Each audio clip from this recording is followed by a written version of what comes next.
రాష్ట్రపతి ఎన్నికల్లో విపక్షాల అభ్యర్థి ఎవరో ఈ రోజు తేలిపోనుంది. నితీష్ ఇచ్చిన షాక్ నుంచి తేరుకుని విపక్షాలు రాష్ట్రపతి అభ్యర్థి విషయంలో ఇవాళ జరిగే భేటీలో నిర్ణయానికి రానున్నారు. రామ్నాథ్కు మద్దతిస్తున్నట్లు జేడీయూ ప్రకటించాక మాజీ స్పీకర్ మీరా కుమార్ కాంగ్రెస్ అధినేత్రి సోనియాను కలిశారు. ఈ రోజు సమావేశానికి ముందు జరిగిన ఈ భేటీ ప్రాధాన్యత సంతరించుకుంది. విపక్ష అభ్యర్థిగా మీరా కుమార్ను ప్రకటించే అవకాశం ఉందన్న వాదనలు తెరపైకి వచ్చాయి. మాజీ హోంమంత్రి సుశీల్ కుమార్ షిండే, అంబేద్కర్ మనవడు ప్రకాష్ అంబేద్కర్ పేర్లు కూడా చక్కర్లు కొడుతున్నాయి. వీరిలో ఒకరిని ఈ రోజు పోటీ అభ్యర్థిగా ప్రకటించే అవకాశం ఉంది.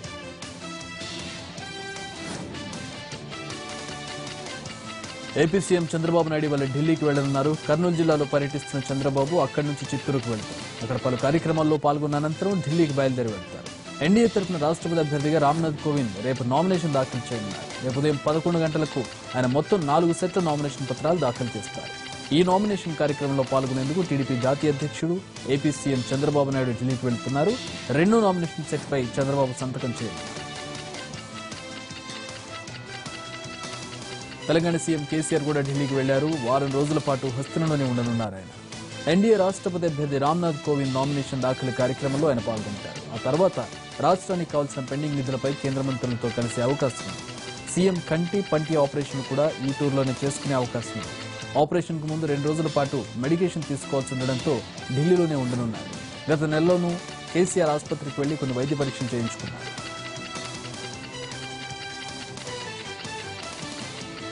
ఎన్డీఏ రాష్ట్రపతి అభ్యర్థిగా రామ్నాథ్ కోవింద్ రేపు నామినేషన్ వేయనున్నారు. 4 సెట్ల నామినేషన్ పత్రాలను ఆయన దాఖలు చేస్తారు. తొలి సెట్పై ప్రధాని మోడీ సంతకం చేయనున్నారు. 2వ సెట్పై ఏపీ సీఎం చంద్రబాబు నాయుడు, 3వ సెట్పై బీజేపీ జాతీయ అధ్యక్షుడు అమిత్ షా సంతకం చేస్తారు. 4వ సెట్పై పంజాబ్ మాజీ ముఖ్యమంత్రి ప్రకాష్ సింగ్ బాదల్ సంతకం చేయనున్నారు. ఒక్కో సెట్ నామినేషన్ కు 50 మంది ఎంపీల చొప్పున సంతకాలు చేస్తారు.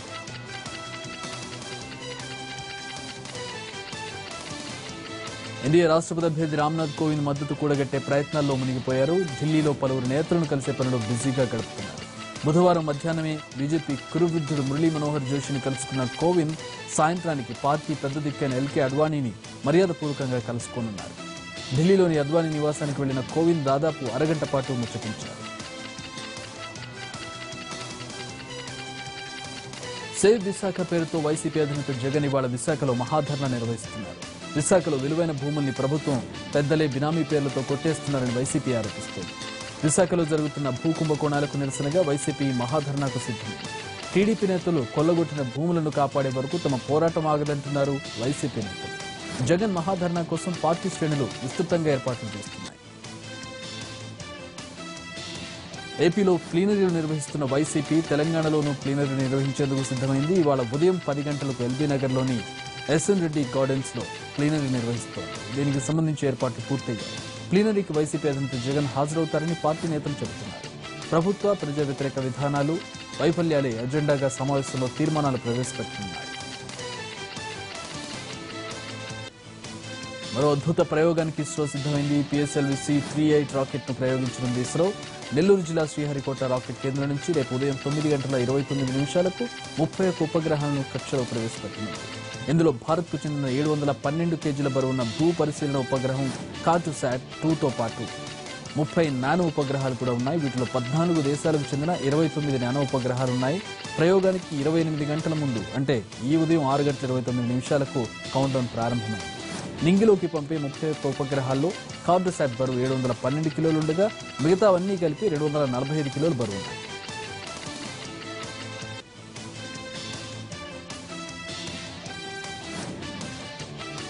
కర్నూలు జిల్లాలో పర్యటిస్తున్న టీడీపీ అధినేత చంద్రబాబు నాయుడు నంద్యాల నియోజకవర్గ నేతలతో సమావేశమయ్యారు. నియోజకవర్గం అభివృద్ధికి తీసుకుంటున్న చర్యలపై చర్చించారు. అలాగే ఉప ఎన్నిక, పార్టీలో జరుగుతున్న పరిణామాలపై కూడా చర్చించారు. ఇదే సమయంలో ఇటీవలే వైసీపీలోకి శిల్పమోహన్ రెడ్డితో పాటు వెళ్లిన సుమారు 11 మంది కౌన్సిలర్లు తిరిగి టీడీపీలోకి వచ్చారు. ఇక ఇవాళ ఇతర నియోజకవర్గాలకు చెందిన టీడీపీ నేతలు, ఎమ్మెల్యేలు, ఇన్ఛార్జీలతో చంద్రబాబు ముఖాముఖి నిర్వహించనున్నారు. వైసీపీ అధినేత జగన్ పై ఫైర్ అయ్యారు ఏపీ మంత్రి దేవినేని ఉమామహేశ్వర్. పట్టిసీమను వ్యతిరేకిస్తున్నట్లు అసెంబ్లీ సాక్షిగా చెప్పిన జగన్ రాష్ట్ర ప్రజలకు క్షమాపణ చెప్పాలని ఆయన డిమాండ్ చేశారు. ఈ నెల 19న పట్టిసీమ నుంచి గోదావరి నీటిని కృష్ణా డెల్టాకు విడుదల చేశామని, మరో 2 రోజుల్లో నీరు చేరుతుందని అన్నారు. కృష్ణా డెల్టాలో గత ఏడాది పట్టిసీమ నుంచి వచ్చిన గోదావరి నీటితో బంగారు పంటలు పండాయని, ఇది జగన్ సహించలేకపోతున్నాడని దేవినేని ఆగ్రహం వ్యక్తం చేశారు. రాష్ట్రంలో రైతులు బాగుపడడం వైసీపీకి, జగన్మోహన్ రెడ్డికి ఇష్టం లేదని, అందుకే ప్రాజెక్టులకు అడ్డుపడుతున్నారని విమర్శించారు.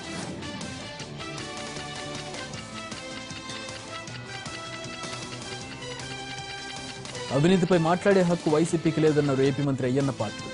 విశాఖ భూ అక్రమాలపై వాస్తవాలు బయటపెట్టేందుకే సిట్ విచారణ వేశామన్న అయ్యన్న టీడీపీ నేతలపై ఆరోపణలు చేస్తున్న వైసీపీ నేతలు వాటిపై ఆధారాలుంటే సిట్కు సమర్పించాలని సూచించారు. భూ అక్రమాలకు పాల్పడ్డవారు ఎంతటి వారైనా వదిలిపెట్టేది లేదని స్పష్టం చేశారు అయ్యన్న పాత్రుడు. మాట్లాడలేదు, ఎందుకు మాట్లాడలేదండి? 3 నెలల నుంచి పేపర్లు వస్తున్నాయి. నిజంగా తెలుగుదేశం పార్టీ నాయకులు దౌర్జన్యం చేసి ఉంటే, ఆక్రమించి ఉంటే పేర్లతో సహా సర్వే నెంబర్తో సహా మీరు ఇవ్వండి, ఎంక్వైరీ చేస్తాం. అది ఏమి ఇవ్వకుండా ఏదో పునరుజ్జాలను కార్యక్రమం పెట్టుకొని ప్రతిసారి లక్షలాది కోట్లు బిల్లు తీసుకున్నారు. నీరు దోపిడీ చేశారు. నీరు దోపిడీ చేసి అందరినీ దొంగలెట్టాలనుకుంటుంది. ఇవాళ మాట్లాడతాడంటే అతను విశాఖపట్నం స్టీల్ సిటీ కాదట, దొంగల సిటీ అట. అదేంటి నేను మాట్లాడేది? ఎలాగా మీరు షిఫ్ట్ వేశారు కాబట్టి దోషులు ఎలాగా బయటకు వస్తారు, దాంట్లో అనుమానం లేదు. రావాలి. ఎవరు దోషులు, ఎవరు భూములు ఆక్రమించుకున్నారో, ఎవరు దౌర్జన్యం చేశారో ఇవన్నీ కూడా ప్రజలకు తెలియవలసిన అవసరం ఉందని నేను భావిస్తున్నాను. దాంతోపాటు 2008, 2004 నుంచి గవర్నమెంట్లో ధర్మాన ప్రసాద్ గారు ఎన్ని ఎన్ఓసీలు ఇచ్చారు, బొత్స సత్యనారాయణ గారు ఎన్ని ఆర్డర్లు ఇచ్చారు, రఘువీరారెడ్డి గారు మినిస్టర్ ఉన్నప్పుడు ఎన్ని ఆర్డర్లు ఇచ్చారు, ఇవన్నీ కూడా వాస్తవాలన్నీ కూడా బయటకు రావాల్సిన అవసరం ఉంది. జగన్మోహన్ రెడ్డి గారికి కానీ, విజయసాయి రెడ్డి గారికి కానీ, బొత్స సత్యనారాయణ గారికి కానీ, రఘువీరారెడ్డి గారు కానీ అవినీతి గురించి మాట్లాడే హక్కు ఉందా అని చెప్పి నేను ప్రశ్నిస్తున్నాను. అసలు రేపు ధర్నా ఎందుకు చేస్తారు మీరు?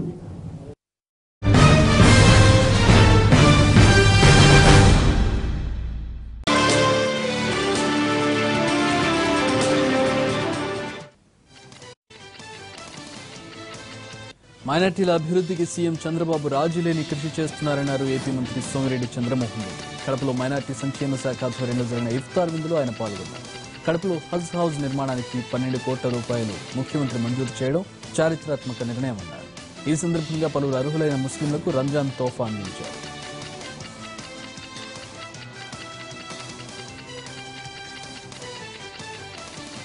మూడో విడత హరితహారం కార్యక్రమాన్ని తెలంగాణ సర్కార్ ప్రతిష్టాత్మకంగా తీసుకుంది. రాష్ట్ర వ్యాప్తంగా 40 కోట్లకు తక్కువ కాకుండా మొక్కలు నాటేలా చర్యలు చేపట్టాలని అధికారులను సీఎం కేసీఆర్ ఆదేశించారు.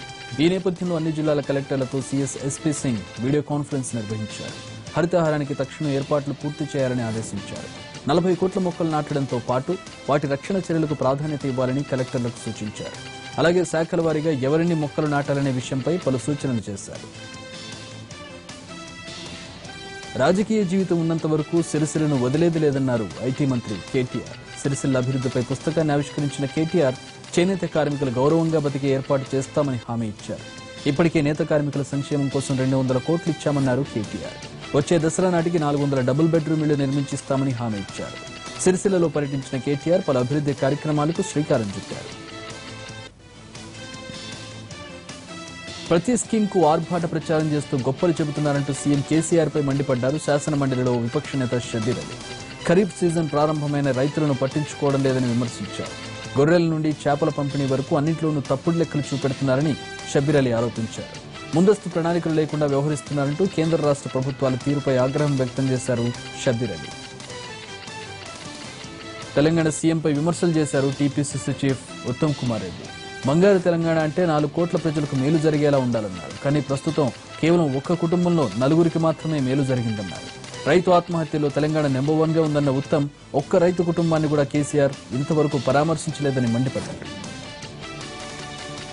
గత 45 ఏళ్లలో జరిగిన అభివృద్ధి కేవలం 3 ఏళ్ల వ్యవధిలోనే జరిగిందన్నారు తెలంగాణ రాష్ట్ర విద్యుత్ శాఖ మంత్రి జగదీష్ రెడ్డి. తాను ప్రాతినిధ్యం వహిస్తున్న సూర్యాపేట నియోజకవర్గం పరిధిలో మంత్రి సుడిగాలి పర్యటన నిర్వహించారు. పలు గ్రామాల్లో అభివృద్ధి పనులను ప్రారంభించారు. రామచంద్రాపురంలో పాల ఉత్పత్తి కేంద్రం భవనాన్ని ప్రారంభించారు. నియోజకవర్గంలోని ఒక్కో గ్రామాభివృద్ధి కోసం 3 కోట్ల నుంచి 5 కోట్ల రూపాయల వరకు ఖర్చు చేసినట్లు వివరించారు జగదీష్ రెడ్డి. కర్నూలు జిల్లా ఓర్వకల్లో గ్రీన్ఫీల్డ్ ఎయిర్పోర్టుకు శంకుస్థాపన చేశారు సీఎం చంద్రబాబు. ఓర్వకల్లు మండలంలోని కన్నమడకల, పూడిచెర్ల, ఓరోకల్లు గ్రామాల పరిధిలోని 1000 ఎకరాల భూమిని విమానాశ్రయం కోసం ప్రభుత్వం కేటాయించింది. దీనికి సంబంధించిన పర్యావరణ అనుమతులు కూడా లభించాయి. దీంతో ప్రాథమికంగా పనులు చేపట్టేందుకు 100 కోట్ల రూపాయలను కేటాయించారు. యుద్ధ ప్రాతిపదికన ఎయిర్పోర్ట్ పనులను పూర్తి చేసి విమానాల రాకపోకలు చేపట్టేందుకు అవకాశం ఇవ్వాలని అధికారులను ఆదేశించారు CM Chandrababu. AP assembly speaker Kodela శివప్రసాదరావుకు హైకోర్టులో ఊరట లభించింది. ఎన్నికల నియమావళిని ఉల్లంఘించారంటూ కోడెల శివప్రసాదరావుపై కరీంనగర్లో నమోదైన కేసులో హైకోర్టులో ఉపశమనం లభించింది. 2014 అసెంబ్లీ ఎన్నికల్లో తనకు 11.5 కోట్లు ఖర్చయిందని ఓ ఇంటర్వ్యూలో కోడెల పేర్కొన్నారు. ఎమ్మెల్యేగా ఎన్నికయ్యేందుకు భారీగా ఖర్చు చేసి ఎన్నికల నియమావళిని ఉల్లంఘించారంటూ కరీంనగర్కు చెందిన వైసీపీ నేత సింగిరెడ్డి భాస్కర్ రెడ్డి కరీంనగర్ స్పెషల్ మెజిస్ట్రేట్ కోర్టులో ఫిర్యాదు చేశారు. కోర్టు వాయిదా నేపథ్యంలో కోడెల హైకోర్టును ఆశ్రయించారు. తర్వాతి ఉత్తర్వులు జారీ చేసేంత వరకు కరీంనగర్ కోర్టుకు హాజరు కాకుండా ఉండేందుకు హైకోర్టు మధ్యంతర ఉత్తర్వులు ఇచ్చింది. తెలంగాణ అటవీ శాఖలో ఖాళీల భర్తీకి గ్రీన్ సిగ్నల్ ఇచ్చింది రాష్ట్ర ప్రభుత్వం. అటవీ శాఖలో 1857 ఫారెస్ట్ బీట్ ఆఫీసర్ పోస్టులు భర్తీ చేయనున్నారు. పబ్లిక్ సర్వీస్ కమిషన్ ద్వారా బీట్ ఆఫీసర్ పోస్టుల భర్తీకి అనుమతిస్తూ ఆర్థిక శాఖ ఉత్తర్వులు జారీ చేసింది. త్వరలోని నోటిఫికేషన్ టీఎస్పీఎస్సీ ద్వారా విడుదల కానుంది. ఉద్యోగాల భర్తీలో వేగం పెంచిన సర్కార్ ఒక్కొక్క శాఖలోని ఖాళీలకు ఆర్థిక శాఖ కూడా క్లియరెన్స్ ఇస్తోంది. రాబోయే రోజుల్లో మరిన్ని నోటిఫికేషన్ విడుదల చేయడానికి కూడా సన్నాహాలు జరుగుతున్నాయి. తెలంగాణ వచ్చినా ఉద్యోగాలు మాత్రం రావడం లేదన్నారు టీజేఏసీ చైర్మన్ కోదండరాం. మెదక్ జిల్లాలో జరిగిన జయశంకర్ వర్ధంతి కార్యక్రమంలో పాల్గొన్న ఆయన మరోసారి టీ సర్కార్పై ఘాటైన విమర్శలు చేశారు. తెలంగాణ వచ్చి 3 ఏళ్లైనా కనీసం 20,000 పోస్టులు కూడా భర్తీ కాలేదన్నారు. ఎంతో మంది త్యాగాలతో తెలంగాణ సాధించుకున్నామని, అది తెలుసుకుని ఫామ్ హౌజులు, ప్రగతి భవన్లు వదిలి నేతలు బయటకు రావాలని మండిపడ్డారు కోదండరాం. విద్యుత్ సరఫరా నిలిచిపోవడంతో కర్నూలు ప్రసూతి ఆసుపత్రిలో గర్భిణులు ఇబ్బందులు పడుతున్నారు. రాత్రి 7 గంటల సమయంలో విద్యుత్ సరఫరా నిలిచిపోగా కొన్ని గంటల వరకు రాలేదు. దీంతో గర్భిణులు, శిశువులు ఇబ్బంది పడ్డారు. టార్చ్ లైట్లు, సెల్ ఫోన్ లైట్లు వేసుకుని ఉండాల్సిన పరిస్థితి ఏర్పడినా అధికారులు పట్టించుకోకపోవడంపై గర్భిణులు ఆగ్రహం వ్యక్తం చేస్తున్నారు. చీకట్లో పసికందులను పట్టుకుని నానావస్థలు పడ్డామంటున్నారు. బ్యూటీషియన్ శిరీష్ ఆత్మహత్య కేసులో నిందితుల కస్టడీ కోరుతూ బంజారాహిల్స్ పోలీసులు నాంపల్లి కోర్టులో పిటిషన్ దాఖలు చేశారు. నిందితులు శ్రవణ్, రాజీవ్ను 5 రోజులు కస్టడీ కోరుతూ పోలీసులు పిటిషన్ వేశారు. శిరీష్ సూసైడ్ కేసులో శ్రవణ్, రాజీవ్ను మరింత లోతుగా విచారించాల్సి ఉందని పోలీసులు పిటిషన్లో పేర్కొన్నారు. కుకునూర్పల్లిలో ఏం జరిగిందనే విషయంపై నిందితుల నుంచి పూర్తి వివరాలు సేకరించాల్సి ఉందని పోలీసులు పిటిషన్లో పేర్కొన్నారు. కస్టడీ పిటిషన్పై రేపు నాంపల్లి కోర్టులో విచారణ జరిగింది. ఇతర కులానికి చెందిన యువకుడిని ప్రేమించి పెళ్లి చేసుకుందని ఆగ్రహించి కూతురిపైనే దాడి చేశారు తల్లిదండ్రులు. నిర్మల్ జిల్లా ఖానాపూర్ మండలం బాదన్కుర్తికి చెందిన దొనకంటి రాజశేఖర్, నిరోష 4 ఏళ్లుగా ప్రేమించుకుంటున్నారు. ఇద్దరు కులాలు వేరు కావడంతో వీరి ప్రేమను పెద్దలు అంగీకరించలేదు. దీంతో గత నెల 12న పెళ్లి చేసుకున్నారు. ఆ తర్వాత పోలీసులను ఆశ్రయించారు. అయితే నిన్న నిరోష దగ్గరికి వెళ్లిన ఆమె తల్లిదండ్రులు తమ ఇంటికి వచ్చేయాలని కోరారు. దీనికి నిరోష అంగీకరించకపోవడంతో ఆమెపై దాడికి దిగారు. ఈ దాడిలో నిరోషకు తీవ్ర గాయాలు కావడంతో అపస్మారక స్థితిలోకి వెళ్లింది. వెంటనే ఆమెను ఆసుపత్రికి తరలించిన రాజశేఖర్ అత్తమామల తీరుపై పోలీసులకు ఫిర్యాదు చేశాడు. సింగరేణిలో వారసత్వ ఉద్యోగాలు కల్పించాల్సింది అని డిమాండ్ చేశారు సిపిఎం తెలంగాణ రాష్ట్ర కార్యదర్శి తమ్మినేని వీరభద్రం. మంచిర్యాల జిల్లా మందమర్రిలో సింగరేణి కార్మికుల సమ్మెకు తమ్మినేని సంఘీభావం ప్రకటించారు. జీఎం కార్యాలయం ముందు ధర్నాలో పాల్గొన్నారు. అయితే తమ్మినేని వీరభద్రంను పోలీసులు అరెస్ట్ చేశారు. కార్మికుల సమ్మెకు అందరూ సహకరించాలని, అరెస్టులకు బెదిరిపోకూడదన్నారు తమ్మినేని. సమస్యలు చెప్పడం మానేసి సీసీ కెమెరాలు పెట్టించాలని డిమాండ్ చేసే స్థాయికి హైదరాబాద్ లో బస్తీలు ఎదిగాయన్నారు cantonment MLA Sayanna. Secunderabad Tukaram gate police స్టేషన్లో 2.5 లక్షల వ్యయంతో ఏర్పాటు చేసిన 32 హై క్వాలిటీ కెమెరాలను MLA Sayanna, north zone DCP Sumathi ప్రారంభించారు. ప్రతి ఒక్కరూ తమ ఇంటికి 2 సీసీ కెమెరాలను ఏర్పాటు చేసుకునేందుకు ముందుకు రావాలని ఎమ్మెల్యే సూచించారు. నార్త్ జోన్ పరిధిలో 21,000 సీసీ కెమెరాలను ప్రజలు సొంతంగా ఏర్పాటు చేసుకుని లండన్ స్థాయిలో భద్రత కట్టుదిట్టం చేసుకున్నారని అభినందించారు డీసీపీ సుమతి. జీఎస్టీ పరిధి నుండి బీడీలను తొలగించాలంటూ నిర్మల్ కలెక్టర్ కార్యాలయాన్ని ముట్టడించారు బీడీ వర్కర్లు. జిల్లాలోని వివిధ ప్రాంతాల నుంచి వచ్చిన సుమారు 2,000 మంది బీడీ కార్మికులు తమకు న్యాయం చేయాలని డిమాండ్ చేశారు. జీఎస్టీలో బీడీలను చేర్చడం వల్ల 16% సెంట్రల్ ఎక్సైజ్ సుంకం స్థానంలో 28% పన్ను విధించినట్లవుతుందని, దాన్ని తగ్గించాలని డిమాండ్ చేశారు. లేని పక్షంలో తాము ఉపాధి కోల్పోవాల్సి వస్తుందని బీడీ కార్మికులు ఆవేదన వ్యక్తం చేశారు. మంచిర్యాల జిల్లా బెల్లంపల్లి తెలంగాణ గురుకుల పాఠశాల హాస్టల్ నుంచి విద్యార్థి అదృశ్యమవడం కలకలం సృష్టించింది. 9వ తరగతి చదువుతున్న అక్షయ్ కుమార్ అనే విద్యార్థి 2 రోజుల నుంచి కనిపించకుండా పోయారు. విషయం తెలిసిన వెంటనే విద్యార్థి తల్లిదండ్రులకు సమాచారం ఇచ్చిన ప్రిన్సిపల్ బాలుడి అదృశ్యంపై తాళ్ల గురిజాల పోలీస్ స్టేషన్లో ఫిర్యాదు చేశారు. కేసు నమోదు చేసుకున్న పోలీసులు విద్యార్థి ఆచూకీ కోసం గాలింపు చర్యలు చేపట్టారు. బెజవాడ దుర్గమాలయానికి ఎట్టకేలకు కమిటీ ఏర్పాటైంది. 15 మంది సభ్యులతో పాటు ఒక ఎక్స్ అఫీషియో సభ్యుడిని కలుపుకొని మొత్తం 16 మందిని నియమిస్తూ ఆదేశాలు జారీ చేసింది దేవాదాయ శాఖ. అయితే తాజాగా జారీ అయిన జీవోలో కమిటీ సభ్యులుగా పేర్లు ప్రకటించారు. కానీ చైర్మన్ ఎవరు అనే విషయం స్పష్టం చేయలేదు. దీనిపై స్పష్టత కోసం టీడీపీ నేతలు ప్రయత్నిస్తున్నారు. అయితే టీటీడీ చైర్మన్ పదవి టీడీపీకి ఇచ్చే పరిస్థితుల్లో బెజవాడ దుర్గమాలయం చైర్మన్ ను బీజేపీకి ఇచ్చేందుకు గతంలో అంగీకారం కుదిరినట్లుగా కూడా చెబుతున్నారు. ఆంధ్రప్రదేశ్ బ్రాహ్మణ సంఘం కార్పొరేషన్ మాజీ చైర్మన్ ఐవైఆర్ కృష్ణారావు తన ఫేస్బుక్ లో చేసిన పోస్టులపై కలకలం చెలరేగడంతో ఏపీ ప్రభుత్వం ఆయనను పదవి నుంచి కూడా తొలగించింది. ఈ నేపథ్యంలో ఆయన గవర్నర్ నరసింహన్ను కలిశారు. సోషల్ మీడియాలో తాను షేర్ చేసిన పోస్టులు, తదనంతర పరిణామాలపై ఆయన గవర్నర్కు వివరించారు. అలాగే తనపై ప్రస్తుతం సోషల్ మీడియాలో పలు అభ్యంతరకర పోస్టులు పెడుతున్నారని కూడా గవర్నర్కు ఫిర్యాదు చేసినట్లు తెలుస్తోంది.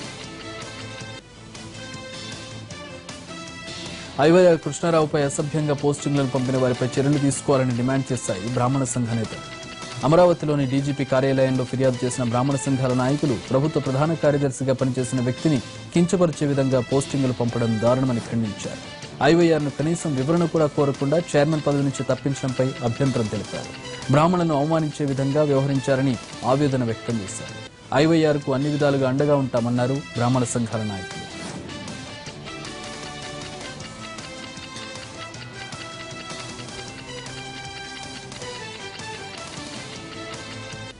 సమస్యల పరిష్కారం కోసం ఏపీలో అర్చక సంఘాలు చేపట్టిన ఆందోళన ఉధృతమవుతోంది. దశల వారీ నిరసనలో భాగంగా వారం రోజుల పాటు ధర్నాలు చేసేందుకు విశాఖలో అర్చక సంఘాలు పిలుపునిచ్చాయి. తొలి రోజు జీవీఎంసీ గాంధీ విగ్రహం వద్ద నల్ల రిబ్బన్లు కట్టుకుని నిరసన తెలిపారు అయ్యవారు. ఈ నెల 27 వరకు రోజు ప్రదర్శనలు చేయడంతో పాటు 28న భారీ బహిరంగ సభ నిర్వహించేందుకు ఏర్పాట్లు చేస్తున్నారు. ప్రభుత్వం తమ సమస్యను పరిష్కరించకపోతే ఆర్జిత సేవల్ని నిలిపివేస్తామని హెచ్చరించారు. మ్యూజిషియన్ శిరీష్ ఆత్మహత్యోదంతం మర్చిపోకముందే టీవీ నటిపై అత్యాచారం జరిగిన వ్యవహారం వెలుగులోకి రావడం సంచలనంగా మారింది. తనపై అత్యాచారానికి పాల్పడ్డారంటూ హైదరాబాద్కు చెందిన టీవీ నటి రూప పోలీసులను ఆశ్రయించింది. ఎల్బీ నగర్ లో ఉండే గిరీష్ రూప ఫోటోలు, వీడియోలను రహస్యంగా తీసి బ్లాక్మెయిల్ చేసేవాడు. మాట వినుకుంటే అశ్లీల ఫోటోలను సోషల్ మీడియాలో పోస్ట్ చేస్తానని బెదిరించేవాడు. ఈ క్రమంలో నిందితుడు అనంతపురంలోని తన ఇంటికి బాధితురాలను తీసుకెళ్లి నిర్బంధించారు. అక్కడ ఆమెపై పలుసార్లు అత్యాచారాన్ని కూడిగట్టారు. అక్కడి నుంచి తప్పించుకుని వచ్చిన రూప పోలీసులను ఆశ్రయించడంతో గిరీష్ను అరెస్ట్ చేశారు.